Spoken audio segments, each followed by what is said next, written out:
Hello friends, स्वागत है आपका आपके अपने लीगल चैनल सोच पर प्रहार में। मैं हूं एडवोकेट सनी शर्मा और दोस्तों आज की इस वीडियो में बहुत ही इंपॉर्टेंट लेटेस्ट जजमेंट पर मैं बात करने वाला हूं।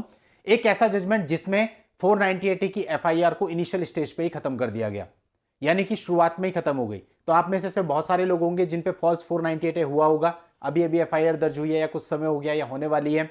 ऐसे सभी लोग ये चाहते हैं कि किसी तरह से हमारा मामला स्टार्टिंग में खत्म हो जाए, वरना सभी जानते हैं कि ये सालों मामले चलते हैं।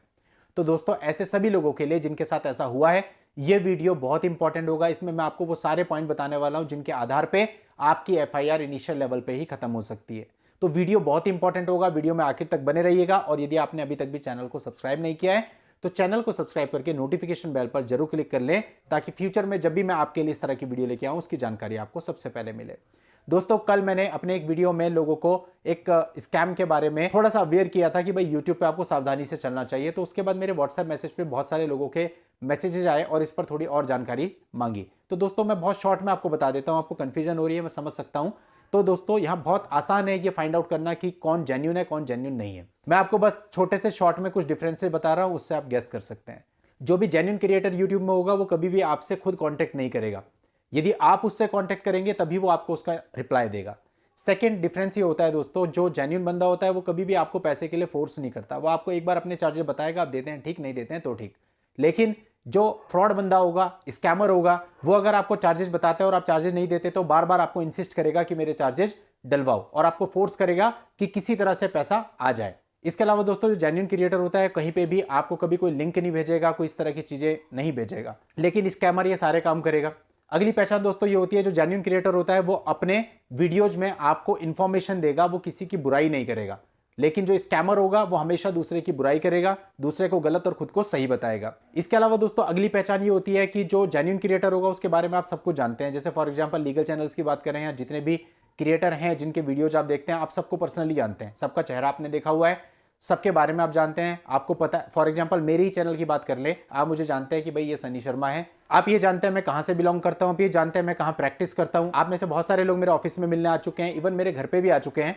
मेरी पर्सनल लाइफ के बारे में भी आप लोग जानते हैं कि भाई इस प्रोफेशन से पहले मैं क्या करता था, मेरे घर में कौन कौन मेंबर्स हैं, मैंने अपनी फैमिली से भी आपको मिलाया है, जो मेरी पर्सनल जिम है वो भी मैंने आपको दिखाई है। तो कहने का मतलब में कुछ भी छुपा हुआ नहीं होगा, बिल्कुल ट्रांसपेरेंसी होगी आप सबको। लेकिन जो इस तरह के बंदे होंगे जो आपको किसी जाल में फंसा रहे हैं, वो कभी भी आपको अपनी आईडी नहीं देंगे, इवन आपने उनका चेहरा तक नहीं देखा होगा। उनकी वीडियो में या तो आपको कुछ ग्राफिक्स दिखेंगे, रिटर्न मटेरियल दिखेगा, यानी फेस कैम वीडियो नहीं दिखेगी, उनका चेहरा आपको नहीं पता वो कौन है कौन नहीं है।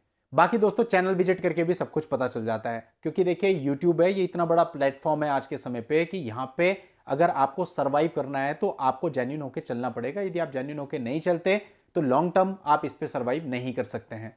तो चलिए दोस्तों हम अपने टॉपिक पे आते हैं। अब 498A की हम बात कर रहे थे, फॉल्स केस ऑफ 498A।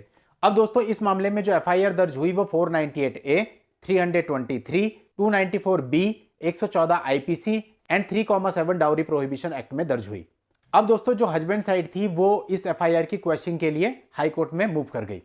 अब दोस्तों देखिए क्वेश्चनिंग के समय पे जो सिंपल और आधारभूत चीज है इस पूरे वीडियो की, वो ये है कि क्वेश्चनिंग के टाइम पे कोर्ट ने किन किन चीजों को ध्यान पे रखा और उन सारी चीजों को ध्यान में रखते हुए इस पूरी की पूरी एफआईआर को खत्म कर दिया। पहली चीज ध्यान में रखी गई कि जो पत्नी थी वो पति से अलग रह रही थी।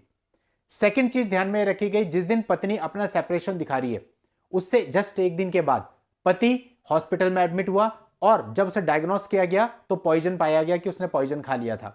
अगली बात दोस्तों, जो उसकी डिस्चार्ज समरी थी उसमें यह उल्लिखित था कि उसको इमरजेंसी कंसल्टेशन की रिक्वायरमेंट रहेगी।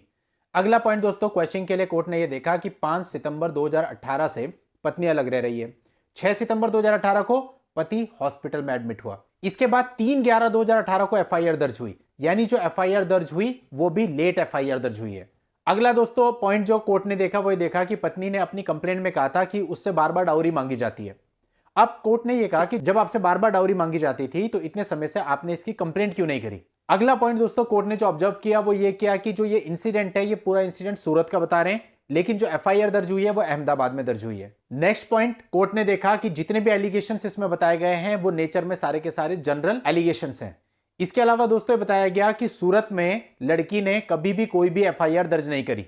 इससे ऐसा लगता है कि जो एफआईआर है पूरी तरह से हस्बैंड और उसके फैमिली पर प्रेशर क्रिएट करने के लिए दर्ज की गई है। इसके अलावा कोर्ट ने अपनी टिप्पणी करी कि ऐसे जो बाल्ड एलिगेशन है वो कभी भी क्रियोलिटी की श्रेणी में नहीं आते हैं और ना ही 498A की धारा को अट्रैक्ट करते हैं। और जो लड़की ने मारपीट का आरोप लगाया है यानी धारा 323, उसका भी प्राइमा फेसिया कोई भी एविडेंस उपलब्ध नहीं है। तो दोस्तों इस तरह से ये 8-9 आधार कोर्ट ने देखे और इन सारे आधारों को मद्देनजर रखते हुए ये पूरी की पूरी एफआईआर क्वैश कर दी गई, खत्म कर दी गई। तो दोस्तों ये जो मैंने आधार बताए, इनमें से कुछ आधार आपकी एफआईआर में भी हो सकते हैं और कुछ ऐसे मामले भी हो सकते हैं जिनमें ये सारे के सारे आधार ही हो। तो इन सारे आधारों के बेस पे आप भी क्वेश्चन में जा सकते हैं, इस जजमेंट का रेफरेंस भी ले सकते हैं, आपको पूरी मदद इससे मिल सकती है। तो दोस्तों आप लोगों की हेल्प के लिए जजमेंट का लिंक मैं इस वीडियो के नीचे डिस्क्रिप्शन में दे दे रहा हूं, वहां जाकर के आप इस जजमेंट को पढ़ के पूरी जानकारी ले सकते हैं। और दोस्तों यदि आपकी कोई पर्सनल समस्या है और उसके लिए आप मुझसे बात करना चाहते हैं तो उसके लिए इस वीडियो के नीचे डिस्क्रिप्शन में मेरा व्हाट्सएप नंबर दिया हुआ है, उस व्हाट्सएप नंबर में व्हाट्सएप मैसेज करके आप अपनी अपॉइंटमेंट बुक रख के मुझसे बात भी कर सकते हैं। नेक्स्ट वीडियो में नई लीगल जानकारी के साथ मैं आपसे फिर मिलता हूं, तब तक के लिए goodbye and thank you for watching, take care.